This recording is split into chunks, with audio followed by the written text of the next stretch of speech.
back to Forza Naples. I'm Ian, joined as always by Paul, and we have a special guest on the show today, our Orlando City expert and insider, Charles. Charles, you want to give everyone a quick introduction of yourself? Hey, how's it going, everyone? Thanks for inviting me on the pod here. It's Charles, big Orlando City supporter up here, born and raised in Orlando, Florida. So, been supporting the home club for as long as they've been around since 2010 in the USL days. Uh, Still to this day, season ticket holder.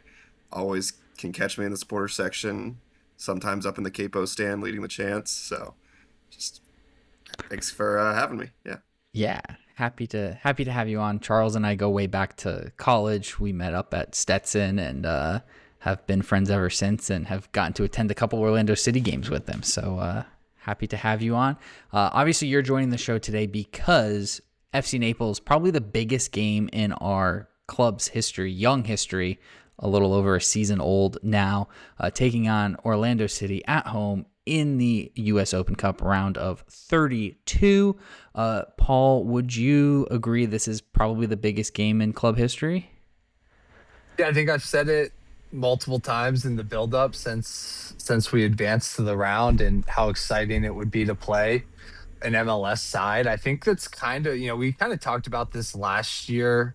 I don't know if we ever did it on air, but how cool it would be, and what makes this tournament so awesome is that you can get to a point where you're playing the MLS sides, albeit in a lesser capacity this year.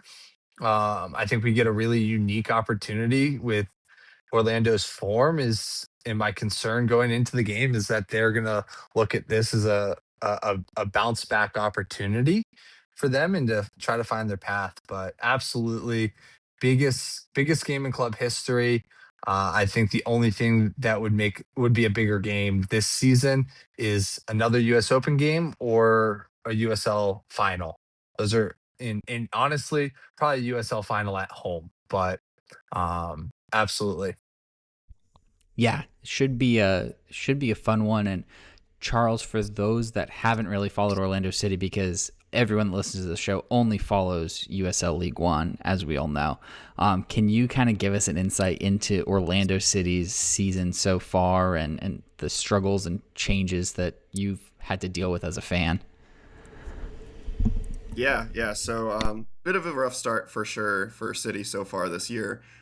So started off the off season going back to that, losing a lot of our attacking pieces. So we lose Muriel, we lose Ojeda as well. We lose a lot of pieces essentially. We lose a fan favorite in Rodrigo Schlegel as well. I know there's a lot of controversy Goalkeeper with legend, Orlando City right? fans on, yeah, goalkeeper legend, Rodrigo Schlegel. So yeah, definitely a lot of turnover in the off season for City. As a part of that, there was not a whole lot of confidence really instilled by Papi, Oscar Pareja, the head coach, going into this season, and that kind of reflected really in the first couple of games. The only positive result was a win against Montreal, who is also a very, very much struggling side this year in the MLS. Um, but a few games in, Oscar Pareja and the front office decided to mutually part ways. So there's essentially a disagreement on the direction of the team moving forward, is what the general media understanding of that was. He was kind of feeling burnt out as it's in the off season, and the front office kind of talked him into staying. But you could really see it with the effort of the team, and if it, the message had just gotten stale is really what it boiled down to, and the pieces weren't there anymore. Um, but yeah, so in the start of the season, and in the last few weeks, actually, we've had a couple of rough results on the road. So we had a 5-0 loss to Nashville, and then followed that up with a 6-0 loss to LAFC. And then most recently, we did get a results against Columbus 1-1 draw on the road. Kind of what we would call almost what used to be a Poppy special. Go up 1-0, and then try and park the bus. Fortunately, did concede towards the latter end of that game, but still managed to hold on and get the point and get the result there. But that's been Orlando City's season so far in the MLS. I think you missed the 5-0 thrashing to NYC FC and a 4-2 thrashing to Miami. Didn't mention those, so just wanted to throw that out for the people listening that aren't going to take the time to Google Orlando City before the match. Yep, yep. That's those are a few other sore spots for sure. Yeah, that Miami game in particular seemed like we had some promise. Up 2-0 at half on that game, but just complete dismantlation. We got Lionel Messi is the best way to describe that result, unfortunately. So Yeah, and you mentioned the Columbus game 1-1 draw. I had the pleasure of watching that game. Got to activate the good old Apple TV subscription and get online for that one. Seemed like you guys had a couple late subs with maybe an injury to one center back and then one coming back from injury, so still kind of nursing limited minutes there. yeah. So according to the coach after the game, yes, Janssen did go out. He was the one center back that did go out around the 80th minute. But that was apparently a planned exit, as he is returning from a long-term injury as well. But Iago, who was the other center back, did end up exiting the game, and I don't believe there's any injury update on him as it stands right now. But that ended up leading to a lot of the difficulty in eventually conceding. So Yeah, I think seems like, well, Paul so rudely pointed out, Orlando City has kind of had no problem conceding goals this season. So, Paul, knowing all that, what do you think FC Naples needs to do in order to win on Wednesday night? Yeah, I think it's going to start with a strong defense. Seems like that's Poland's style. It's going to start with a strong defense. And what gives me a little bit of optimism, I'm more optimistic this year than I was last year playing the Rowdies. I think that our goals come from different avenues this year. So I think, and my hope is that the midfield can be strong enough. I don't think it's reasonable to think we'll have the stronger midfield, but the hope is that with all those guys there, that they can kick it out wide, so a Taylor Gray or a Farine can. I think they have the pace that they can create some separation on the wings, and then it's gonna be finding a good cross in and finishing. I think what's gonna separate this game from other matches we've played and other matches we will play is I don't think there's gonna be a lot of chances. So we've seen balls go high, seen balls go wide. We're not gonna have a lot of great looks, so the efficiency and finishing is going to be what separates us having a chance in this game or us ending up like Westchester and getting run off the field by an MLS side. Yeah, we've kind of seen some interesting games today. As we're recording this Tuesday night, we've had a couple cup sets so far, both from championship teams, but those games, it seems like the MLS teams have kind of gone to their bench more so, and the MLS Next guys, MLS Next Pro being their B teams. So curious to see if we do see Harvey Sarajin, who's a Naples local, Naples High grad, played at Wake Forest, I believe, who's been kind of tearing it up for OCB. So curious to see if he gets a first team nod. I'm not sure how that all works with the Open Cup and the MLS rosters. But kind of hoping to see him have a homecoming, but maybe not because he would probably score. But I'm with you on that, Paul. I think we've got to take advantage of our chances because, yes, while Orlando City has struggled, they're still an MLS team. They're still, levels above. So I think if they bring their A game, we're kind of doomed. But I think if we can get them and maybe like if we can score early in the cup sets we did see with the Louisville game earlier, they scored 2 pretty early first half goals. I think if we can get that and kind of get them on the ropes, we can. That'll be key to us winning. And I think you're right with Farine and Gray getting in the channels. That's going to be key to just start wearing those guys down, find a goal somewhere by playing the ball into the box. It's kind of been our bread and butter.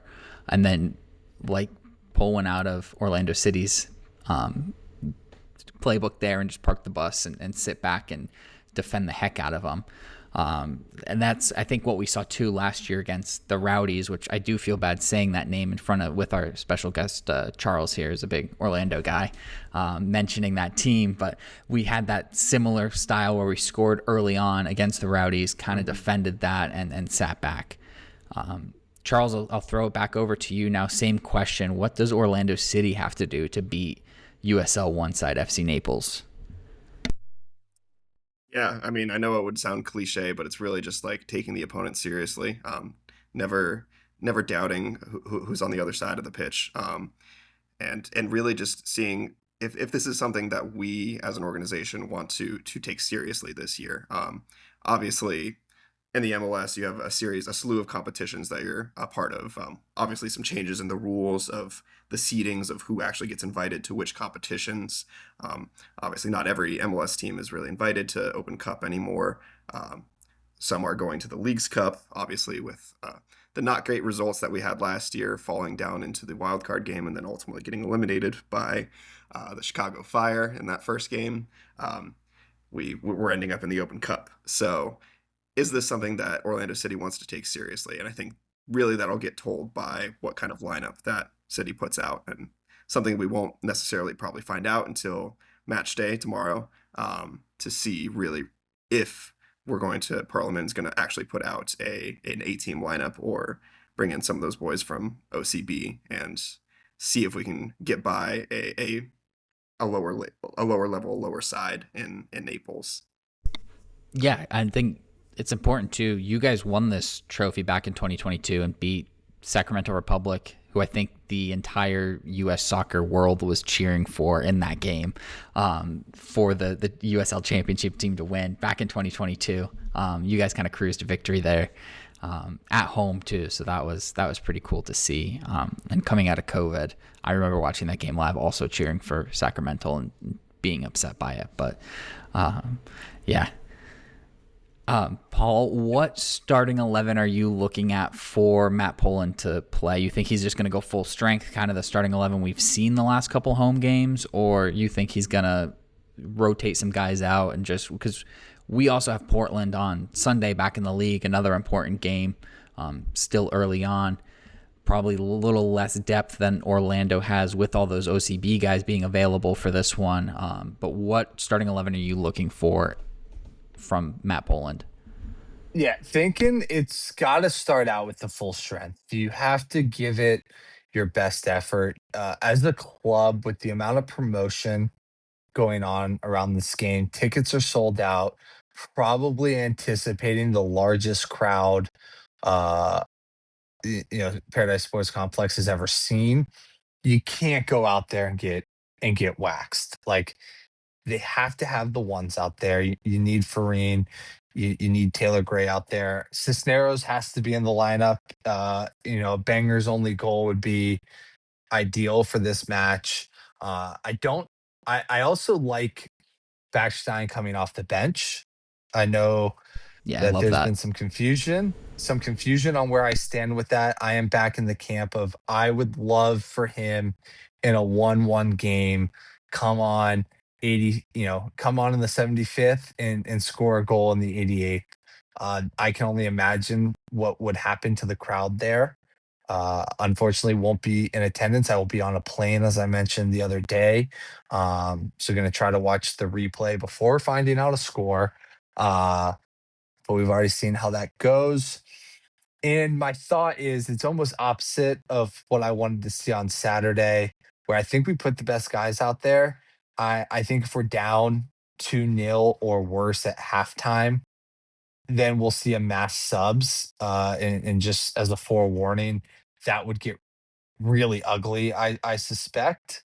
Um, but at some point you do have to think about the league and our ability to host a home playoff game. So like to see the best out there, and as long as it's a 1 goal game, keeping full force and doing everything we can to win that game. If it starts to get out of hand, then we start thinking about Saturday. But that's a halftime decision pregame. You got to think we can win it. Orlando City, for those of you that are interested, only minus 155 to win. I've seen the other MLS sides other than I think Minnesota was the only. Um, a lot of these sides are big favorites. I think NYCFC was like -400 against Westchester. So um, the books think we have a chance. Not a big one, but the books think we have a chance. Yeah, so you're saying there's a chance. So what I guess would be a successful game for FC Naples playing their first MLS side in front of, like you said, a sold out crowd? People have asked me for tickets. I'm sorry, I do not have any more tickets or access to more tickets. I saw some on the secondary market for a lot more than face value. So if you got those tickets like we both did, Paul, even though I think your family's going, but I know my tickets were $11 to see a MLS side $11. play with that 50% off discount code from the team as a season ticket holder. But what would be a successful showing, I guess? Can I take a moment just to address some of the hatred that I've seen against the club and the anger and the inability for people to count the number of games that we got? This would be match 21 for everybody's record. This would be match 21. Your season tickets come with 20. And the fact that they are discounting a $20 ticket to see this match is a blessing enough. The amount of comments and the anger people had calling the club greedy for giving a 50% discount on our tickets was absurd, ridiculous. I couldn't get mine fast enough when I saw that. I probably would have been on board paying full price for sure. But if they're like, hey, they're double, I probably would have been okay with that, but would have understood the criticism. So 20 games come in your package. This is game 21. And newsflash, if they win this game and host another game, you're probably going to have to buy a ticket. Like that's how it works. That's sports business for you. There's no greed with this club. To answer your question, success, what would success look like? Saturday? Just to go back to the comments, there was comments on Instagram, Facebook, and I even saw comments on LinkedIn, people going after the club. Just a bit, I think it was just a big misunderstanding. But no, shout out to the club, like you said, for not being greedy. It is a business at the end of the day. We have to respect that. And they could have very well said, okay, tickets are double, triple in price. And I'm sure people still would have paid that to come. But to honor those that are season ticket holders, to give them that 50% off discount, I did think that was really cool. I mean, I'm going with 2 tickets now to go see an MLS side play in Naples for the first time ever, and I spent, I think, with fees, less than $30 on tickets. Plus, there's free parking available, so like you can't beat that. And they said there's going to be $3 beers and $4 hot dogs from 5:30 to 6:15, which is a challenge that I have personally accepted to get there at 5:25 and see how many of each I can do. But last time I did a challenge, we lost 2-0, so maybe I shouldn't do that. And yeah, that was per goal. So maybe we'll do it for every goal that Orlando scores. You have to eat a dog and chug a beer with the hope that you don't have to do it. What I will say is I do want to know, do I get 2 additional beer tokens for this game? Is that included, or is the $3 pregame beer what the club is going to provide? I think it's just the $3 beer, the $3 pregame beer. You know what? I think I can live with that, especially since I'm not going and we'll have a plethora of tokens when I do eventually get to go. I certainly will not be driving to the next game I attend. Charles, do you have any thoughts on outrage in Naples over tickets? What would the vibe be like in Orlando? Have you seen something similar?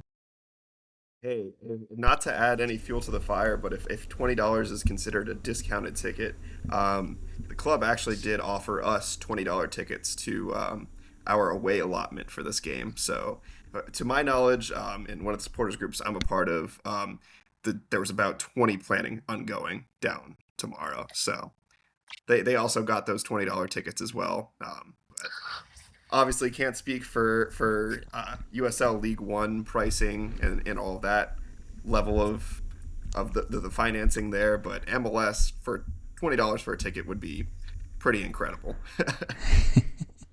The 20 people you guys are sending down will be a lot more than we saw from Sarasota, who's about an hour and a half away versus 3 hours, probably 4 hours this time of year, given the traffic on I-4 and 75. So impressive from Orlando. But less than Tampa when we played them. So not to throw the shade, but Tampa did send a lot more. Well, hey, well, I mean that's their life is the Open Cup. They always bring a bunch anytime they play us, and especially last year when we got to go play them back over there in St. Pete, and get to beat them once again. So I can't even. I've lost count. This is how many times that the famous chant of Rowdy's "How to tell me how it feels to lose." I think it's 9 times in a row at this point. So yeah, I'll hate on the Rowdies as much as I possibly could. So yeah. Hopefully, we can unite when we go up to play the Rowdies in the USL Cup in July, and also sing that at them. Oh yeah. Yes, Nice. I know the Rowdies. I think are backing us to win, or are cheering for us to win because they did not qualify for the Open Cup this year. But we do miss our friends in Tampa there.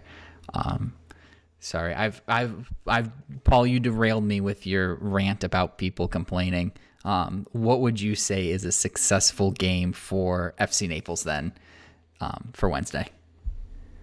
I think a competitive game. I think that I want to give optimism to the fans going. I think if we're sitting on here saying it's going to be a thrashing, people aren't going to go. I also don't think that's what's going to happen. It could happen. I mean, it'd be like you take a double A team and put them up against even a bad MLB team, an FCS team going to play a Alabama type, maybe more like an Auburn type, I guess.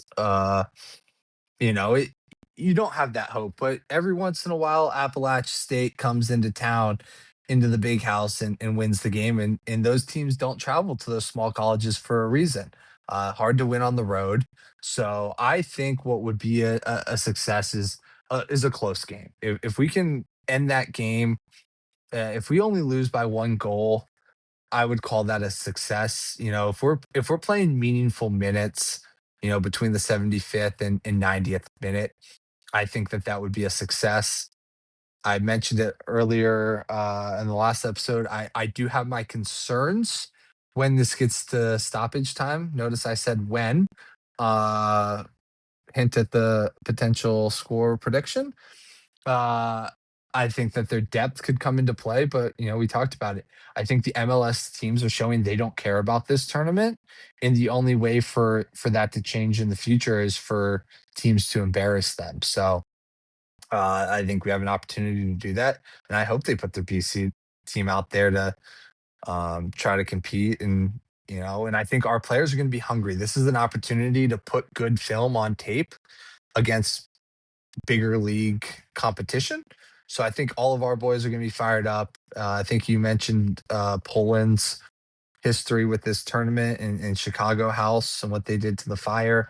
Um, so yeah, to me, success is meaningful minutes in that 75 to 90th minute. And ultimately, if we lose by one, I would still find that success, a successful game. Yeah, I think I'm with you on that. If we're competitive for most of it and in the game, not just completely getting dominated, and Hmm. it's just all Orlando City, and we're just trying to sit back and absorb the pressure. If we can keep it within 1 goal for most of the game, and be competitive and show, yeah, we belong, even if it is a Orlando City B team or a bunch of the bench guys from the A team, I would be more than happy with that. For what it's worth, we love to go to statistics on this show. Orlando City has yet to win this year on AstroTurf, which we have down at the Paradise Coast Sports Complex, mainly because they haven't played on turf this season. So it's probably more so because of that. Also, another fun statistic, assuming Orlando City is going to be wearing their gold away kits, FC Naples undefeated at home against teams that wear gold. We've played one with Fort Wayne. So numbers don't lie. They're stacking up in our favor. Charles is looking at me like I'm a little crazy here, but that's, serious. That's probably why they're only minus 150 to win, right, Paul? That sounds that I think that the bookmakers found the website that you found this information on and said, we got to drop this price because Naples does have the the math on their side to win this game. Yeah, math checks out. I guess what are you expecting from this from the Orlando City side, Charles? Is it if they lose, is it kind of pack up on the season, or they have to win for them to continue to have faith in the team, or what are your thoughts on kind of Orlando City and the Open Cup this year? Yeah, so I think it comes really at a great time with the transition in leadership. So really trying to find the identity of Perlman and seeing how he wants to shape this team moving forward. Obviously, still with the interim title, there can be bigger conversations had there about whether or not the Wolves want to move in a different direction with the head coach. This has just become kind of a gap year, a give up year, which is fascinating in the long term run of things, given the shift in the MLS calendar to the European calendar after this. So we're going to play this full year, and then we're going to have a shortened 14 game season, I believe, in the beginning of 2027, and then shift over to that European calendar. So there's a lot of flux going on, I guess, is the long way of saying this with Orlando City. So as it relates to the Open Cup and this match specifically, I think, yeah, it's really just about getting the results. Can we get another result on the road? Whether it be with the B team or with a decent A roster and maybe some of those bench guys coming out as a lesser side in FC Naples. See if you can get that result, and then I would say if we can get this initial run through to the next round, then I would definitely take this as the most serious competition in the remainder of the season. Because quite frankly, let's face it, we dropped 6-0 to LAFC, we dropped 5-0 to Nashville. It's not looking too great. We have Houston Dynamo. You're Should forgetting be a you're competitive forgetting the game. 5-0 to NYCFC. You forgot that one. Yes, that that as well. That as well. I'm sure plenty of NYCFC supporters will be more than happy about that, as it's become almost a common occurrence that we lose a random 5-0 game to them at Yankee Stadium. Sadly, cannot tell them take me out to the ball game for much longer, as they are actively constructing that new stadium. But I digress. So maybe our fortunes will be changing once we move to Flushing instead of the Bronx, but that's neither here nor there. But I guess to get back to your question, Ian, yeah, I would say if we make it past this game, I would take the U.S. Open Cup as the most serious competition in the remainder of the season. Now, with Leagues Cup coming up, I believe I'd flopped that when I had mentioned it earlier. I was talking about Champions Cup as something that the top teams qualify for in MLS. But Leagues Cup is coming up with all the Liga MX sides. Something that is very, very controversial for a lot of MLS fan bases, the commitment to it, why they're always played at MLS stadiums. Really, a lot of people have seen it as more of just like a cash grab to bring in Liga MX fans into MLS buildings. So there's a lot of controversy there on whether or not we take that competition seriously. So quite frankly, this is going to be the most serious thing that we take seriously, for lack of a better term, if we get past this round. Yeah, it's always interesting to get that perspective. But you guys also have a European superstar joining you this summer, it sounds like, and possibly even a Champions Yes. League winner. Yes. Yep. So there had been a rumor mill going on about Antoine Griezmann for quite some time. If he was going to come in the offseason transfer window, and ultimately ended up being not that case. Obviously, playing currently right now for Atletico Madrid. They had moved on towards the semifinals at that point of the Copa del Rey. I believe they're now in the finals of the Copa del Rey. They are in the Champions League as well. So they're having him finish off the season there with Atletico Madrid. And he has announced his signing that he is going to be moving here in the July transfer window. So quite frankly, the narrative right now for Orlando City is, can we kind of hold on and have a semi-decent position somewhere in that like 12, 13, 11 striking range of possibly getting up into that wild card spot in the MLS. Kind of similar to, a lot of people are saying, kind of similar to the way Inter Miami was when they brought in Messi. So they were a bottom feeder, dead last, and then Messi came in the midseason transfer window and boosted them all the way up, and they ended up ultimately falling just short of the playoff line that year, but became an extra boost in the midseason. So hopefully not the same results. Hopefully it boosts us into the playoffs, but a similar kind of boost midseason that's much needed to a very dilapidated attack in Orlando City, to say the least, right now. Yeah, it'll be cool to see him in Florida, and looking forward to. I think you guys will play Miami one more time when he's there. So him and Messi taking on each other in the MLS should be a lot of fun. For those wondering, he is not going to be playing in Naples. He played for Atletico today, Tuesday, in the Champions League against Barcelona, started for them. So he, at least I assume, don't quote me on this, but I assume he will not be registered in time with Orlando City and will not play 2 games back-to-back on different continents. But I think that's a pretty safe assumption. For a guy that claims he's not a professional journalist, you're really throwing out some great journalistic tidbits today. That's a great observation. You knock off Barca today to move on to the semifinals in Champions League. I think that's the perfect piece that Orlando City needs to move on to the quarters in the U.S. Open Cup. I think if I was Orlando City, I'd be trying to get him on a plane for the game. Yeah, I think he would be at 35 too, fully capable of playing 2. I guess he only played 75 minutes today. He did come off, so he's got plenty. Yeah, he's got plenty left in the tank after a transatlantic flight. Should be fine. Paul, let's go to Charles first, actually, as our guest of honor. What are you going to go for? We end our match day preview shows with a scoreline prediction. So what are you going to go for scoreline prediction?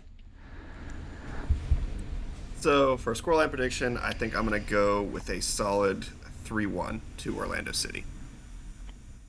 Like it. Paul, what do you have?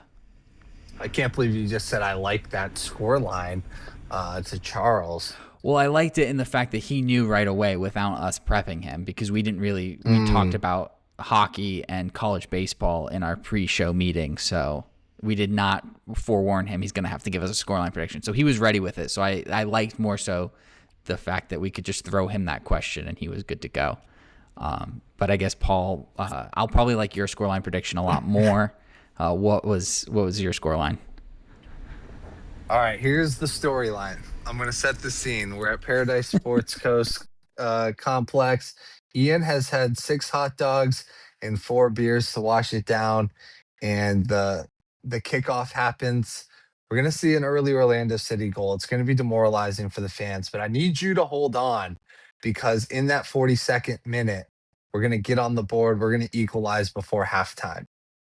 We're going to go into halftime. We're going to be feeling really good. And Orlando City is going to make some halftime adjustments, as we anticipate they will. They're just a little too quick. An errant pass from the midfield turns into a turnover. Upper 90 beats Delgado. We're down 2-1. All hope feels lost. But once again, I need you to hold in there, FC Naples supporters, because we're going to get to the 75th minute. And that board's going to go up. And who else is going to come on but Bachtenstein? He's going to come on. He's going to be our savior. He is. It's going to be the 88th minute. We're looking down. He's done it so many times this year. And a nice little 60-degree wedge over the keeper, who thinks he's quicker than our man. We go 2-2 into extra time. It's going to be hairy. You got to stay with the boys. It's going to be hairy. It's going to be all Orlando City through stoppage time, but they're not going to be able to. They're going to ask a lot of questions, I'm telling you. But Delgado has the answer. And then we go to penalties. Delgado was so poor last year when we played Tampa. Didn't make one single save. First kick, Delgado save. We finish up penalties 5-4. That's your scoreline. 2-2. Naples advances 5-4 on penalties. I love it.